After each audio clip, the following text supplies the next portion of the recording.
कहानी की शुरुआत मैरिन रे नाम के एक अमेरिकन सोल्जर से होती है जो गन से सबको मारते हुए आगे बढ़ रहा होता है। तभी रे के सामने एक टेररिस्ट एक सिविलियन के सर पर बंदूक रख देता है और रे को हथियार दूर फेंक कर हैंड्स अप करने को बोलता है। रे के बंदूक नीचे रख देने पर टेररिस्ट उससे एक हेलीकॉप्टर की मांग करता है। तब रे उससे कहता है कि उसे एक फोन करने का मौका चाहिए। फिर जैसे ही टेररिस्ट फोन की तरफ इशारा करता है, अचानक मौका पाकर रे टेररिस्ट को गोली मार देता है और इस तरह वो सिविलियन को बचा लेता है। अगली सुबह एक एयरक्राफ्ट से कुछ सोल्जर्स उतरते हैं जिनमें रे भी होता है। वो ऊंची आवाज में अपने साथी सिपाहियों को मोटिवेट करते हुए बोलता है कि कोई भी मिशन इम्पॉसिबल नहीं होता और हमारी कुर्बानियां किसी की जान बचाने से ज्यादा कीमती नहीं होती। उसके बाद रे दौड़कर वहां खड़ी अपनी पत्नी को गले लगा लेता है। आगे वो दोनों वेकेशन के लिए इटली के मोम्बासा चले जाते हैं, लेकिन इसी बीच मार्टिन एक्स नाम का एक आदमी उन्हें किडनैप करवा लेता है। असल में मार्टिन एक्स मोम्बासा के किसी सीक्रेट ऑपरेशन के बारे में जानना चाहता है। मार्टिन रे को बांधकर इन्वेस्टिगेशन करता है, लेकिन रे उसे कुछ नहीं बताता। तब मार्टिन एक्स उसकी पत्नी को बांधकर उसके सामने लाता है।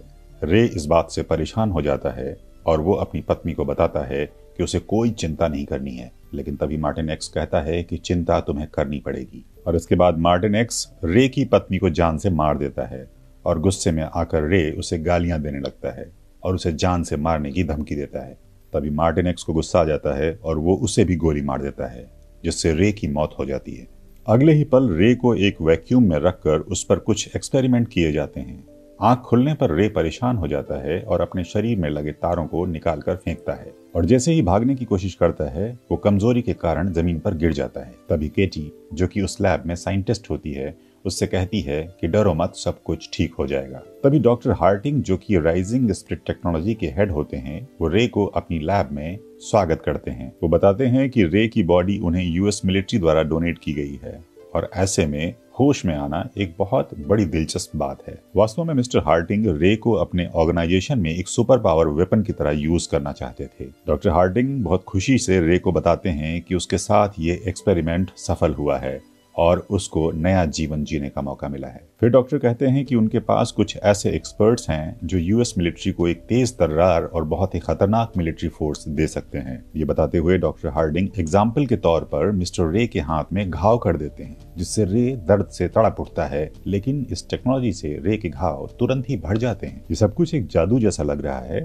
पर एक्चुअल में ये बायोमैकेनिकल कंस्ट्रक्ट होता है। डॉक्टर आगे बताता है कि इस टेक्नोलॉजी के आधार पर जितने भी डैमेज टिश्यूज होते हैं उनको रिकवर कर लिया जाता है। डॉक्टर हार्टिंग और मिस किटी रे से कहते हैं कि ये उसका फ्यूचर है, मगर अब वो अपने पास्ट को याद नहीं कर सकता क्योंकि उसे फिल्टर कर दिया गया है। इस टेक्नोलॉजी में ऐसा ही होता है। डॉक्टर हार्टिंग रे को अपने बारे में बताता है कि वो पहले एक टेनिस का बड़ा अच्छा प्लेयर था, जिसे 15 साल की उम्र में कैंसर हो गया। इसकी वजह से उसकी बाजुओं को काटना पड़ा, लेकिन रे उसकी सख्त बाजुओं को देखकर हैरान हो जाता है। डॉक्टर हार्टिंग बताते हैं कि अगर देश में कोई भी सोल्जर अपना बाजू खो देता है तो इस टेक्नोलॉजी के द्वारा उसको और भी ताकतवर बाजू लगाया जा सकता है। फिर वो रे को अपने और भी पेशेंट से मिलवाता है, जिसमें जिमी भी होता है। जिमी ने कभी एक युद्ध में अपनी टांग खो दी थी, मगर अब इस टेक्नोलॉजी की मदद से उसे एक नई और ताकतवर टांग मिल चुकी होती है। और उसका दूसरा दोस्त, जिसकी एक दूसरे युद्ध के दौरान आंखें खराब हो गई थी, उसमें कुछ इस तरह से कैमरे फिट कर दिए गए हैं जिसके कनेक्शन डायरेक्ट ऑप्टिकल नर्व से होते हैं और अब वो पूरी तरह देख सकता है। अगली सुबह जब रे उठता है तो अपने आप को और भी ज्यादा ताकतवर महसूस करता है। वो अपने आप को आजमाने के लिए पिलर पर पंच करता है, जिससे पिलर चकनाचूर हो जाता है, लेकिन रे के हाथ को कुछ भी नहीं होता। वो पूल में नहा रही केटी से अपनी याददाश्त को लेकर कुछ सवाल करता है। फिर केटी स्विमिंग पूल से निकलकर उसे कुछ ड्रिंक देती है, जिसके बाद रे को अपनी पास्ट मेमोरीज याद आने लगती हैं और उसी फ्लैशबैक में वो अपनी पत्नी को देखता है, जिसकी वजह से उसने परेशान होकर अपना एक हाथ टेबल पर मार दिया था और बैग लेकर वो बाहर चला आया था। मिस्टर हार्डिंग सीसीटीवी कैमरे के जरिए ये सब कुछ देख रहे होते हैं। वो तुरंत अपने साथियों को चैनल ऑन करने को कहता है। डॉक्टर उसी चैनल के जरिए रे से पूछता है कि वो कहाँ जा रहा है, तो रे बहुत गुस्सा हो जाता है। डॉक्टर उसे समझाते हुए कहते हैं कि उसके अंदर हजारों की संख्या में वायरलेस प्रोसेसर चल रहे हैं, जिनका सीधा कनेक्शन उसके ब्रेन से है, जिसकी वजह से उसे लग रहा है कि उसका कोई पास्ट भी है। डॉक्टर कहता है कि वो बाहर नहीं जा सकता, बाहर उसको कोई नहीं जानता है, लेकिन रे बहुत गुस्सा हो जाता है। वो जानता है कि उसकी एक पत्नी है जिसका मार्टिन एक्स ने कत्ल कर दिया था और अब वो कातिल को मारने जा रहा है। डॉक्टर रे के लिए वो एक बहुत ही कीमती प्रोडक्ट की तरह है, इसलिए वो उसे लौट आने की सलाह देता है। लेकिन रे एक जहाज लेकर रवाना हो जाता है। दरअसल डॉक्टर द्वारा उसमें कुआलालंपुर की एक लोकेशन प्रोग्राम की गई होती है। मार्टिन एक्स को एक गाड़ी में ले जाया जा रहा होता है और जैसे ही गाड़ी सुरंग में पहुंचती है, सारी लाइट्स ऑफ हो जाती हैं और सभी गाड़ियां वहां रुक जाती हैं। तभी अचानक कहीं से एक ट्रक आता है और उसमें जबरदस्त टक्कर हो जाती है। तभी रे वहां पर पहुंच जाता है और इसके बाद उन लोगों के बीच फाइट होने लगती है। सिक्योरिटी रे पर ताबड़तोड़ गोलियां चला रही होती है, लेकिन उस टेक्नोलॉजी की वजह से उस पर कुछ भी असर नहीं होता। उधर कार में फंसा मार्टिन एक्स बाहर निकलने के लिए चिल्ला रहा होता है। रे के शरीर से जो भी खून गिरता है वो फिर से उसके शरीर में जाकर घाव को रिकवर कर देता है। रे पर बम भी फेंके जाते हैं, लेकिन उसका भी उस पर कोई असर नहीं होता। फिर वो गुस्से में मार्टिन एक्स की तरफ बढ़ता है और उसे जान से मार देता है। इधर एक एयरफील्ड पर केटी, जिमी, मार्कस और कुछ साइंटिस्ट रे का इंतजार कर रहे होते हैं।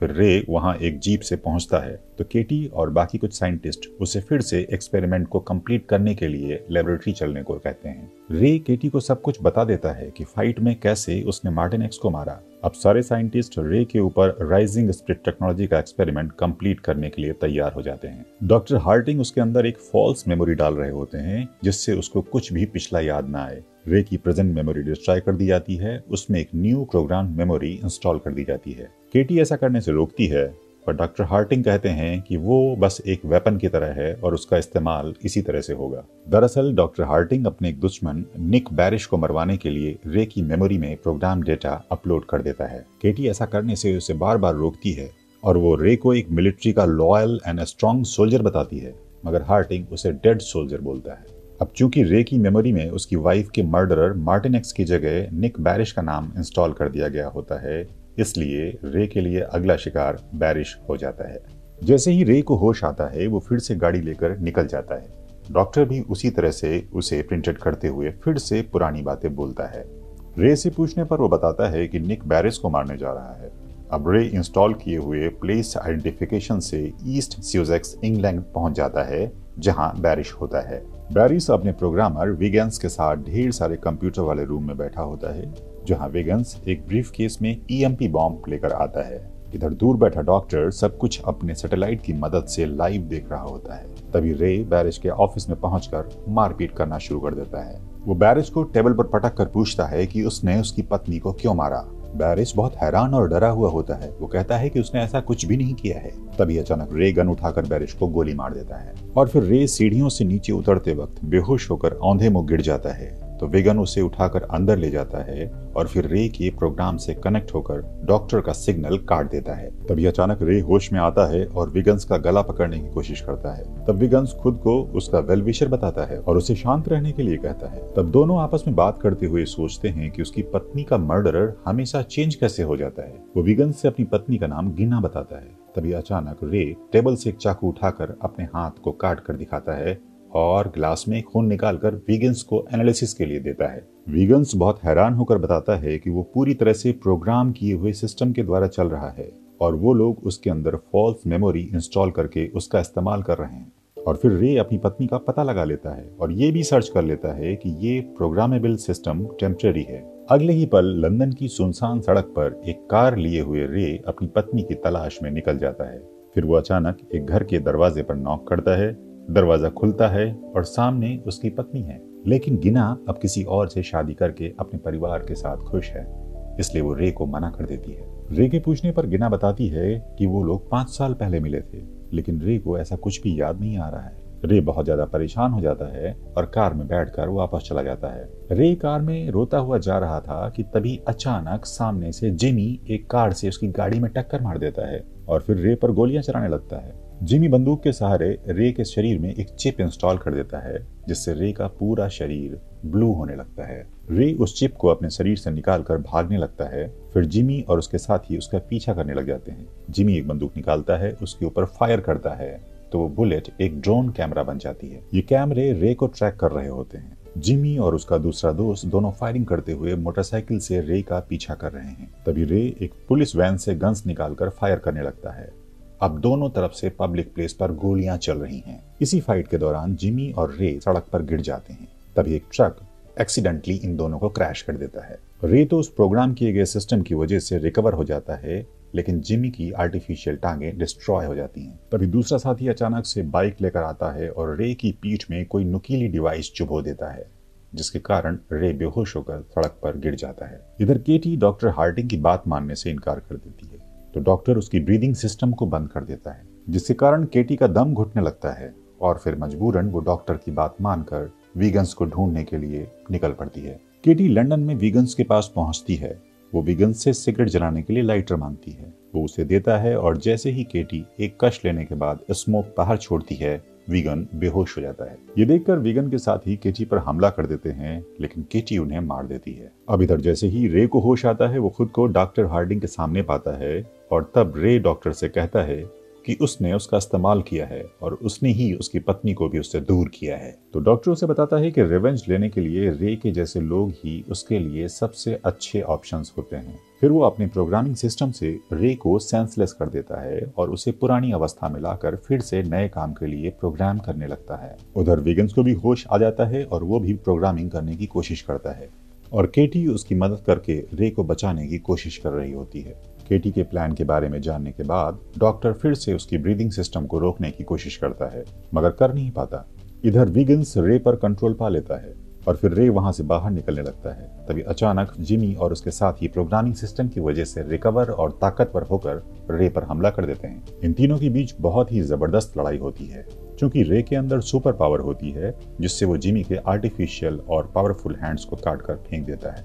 वो कटा हुआ हाथ जाकर एक गाड़ी में लगता है और गाड़ी वहीं रुक जाती है। डॉक्टर हार्डिंग उसी गाड़ी में बैठा भाग रहा था। फिर ये सुपर पावरफुल रे डॉक्टर के पास पहुंचता है, तो डॉक्टर उसे धमकाता है कि उसने ही उसे बनाया है, अगर वही जिंदा नहीं रहेगा तो रे भी सरवाइव नहीं कर पाएगा। इधर केटी और वीगन्स दोनों रे की बॉडी और ब्रेन को कंट्रोल करके उसकी हेल्प कर रहे होते हैं। रे की बॉडी में बहुत ही चेंजेस होते हैं। तभी डॉक्टर अपना एक्सप्लोसिव वेपन निकालकर रे को शूट कर देता है, मगर रे उस बुलेट को ही पकड़ लेता है और डॉक्टर के पास जाकर जैसे ही हाथ खोलकर एक्सप्लोसिव बुलेट को नीचे गिराता है, वहां बहुत बड़ा धमाका होता है, जिसमें डॉक्टर की मौत हो जाती है। लेकिन रे बिल्कुल सुरक्षित है और अगली सुबह जब रे को होश आता है तो पूछता है कि वो कहाँ है। तो सामने खड़ा वीगन्स रे को रिलैक्स करने को कहता है। रे वीगन्स को थैंक्स बोलकर बाहर बैठी केटी से मिलने जाता है। रे और केटी एक दूसरे की तरफ देखते हुए एक दूसरे का हाथ पकड़ लेते हैं और इसी खूबसूरत मोड़ पर यह फिल्म खत्म हो जाती है।